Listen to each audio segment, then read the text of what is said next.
Shakespeare ने उस जमाने में कहा था what's there in the name, जो हमने आपको बताया थोड़ी देर पहले। अब शेक्सपियर है नहीं तो सवाल कौन पूछेगा, लेकिन सवाल तो बनता है ना कि शेक्सपियर की पूरी लाइन क्या थी।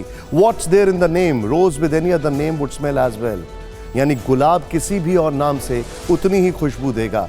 तो क्या गुलाब को फूल गोभी कह सकता है कोई? नेम में बहुत कुछ होता है।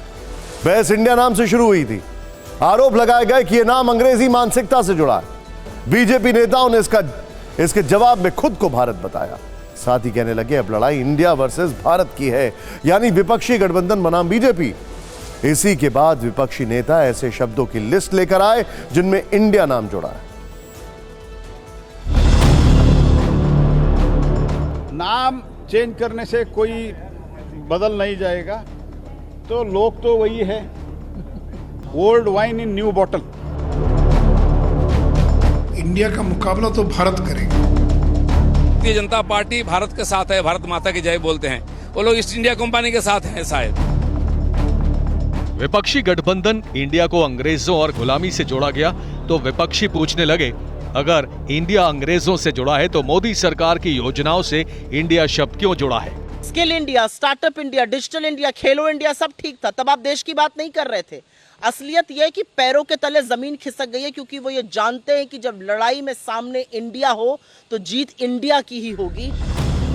इसके बाद तो सरकार की तमाम योजनाओं के नाम गिनाने की होड़ लग गई। Startup India, digital India, skill India, make in India, Khelo India, जीतेगा इंडिया, बढ़ेगा इंडिया, बढ़ेगा इंडिया, शाइनिंग इंडिया।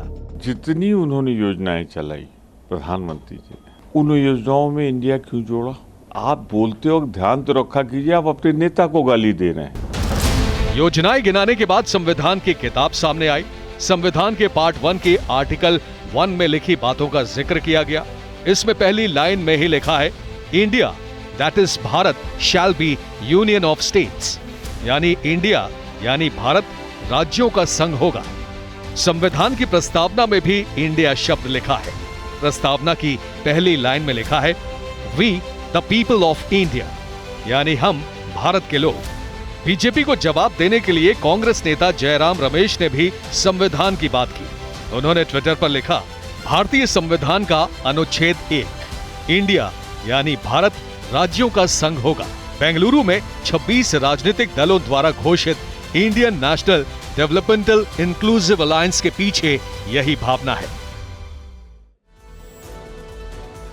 यानी एक बात तो साफ है कि अब विमर्श इंडिया शब्द को लेकर होगा, ना कि करप्शन को, ना कि परिवारवाद को, ना कि और किसी चीज को लेकर विमर्श हो रहा है इंडिया को लेकर। लेकिन क्या यह विमर्श इंडिया को लेकर जो अभी हो रहा है 2024 तक स्ट्रेच कर पाएगा? सोचने वाली बात है।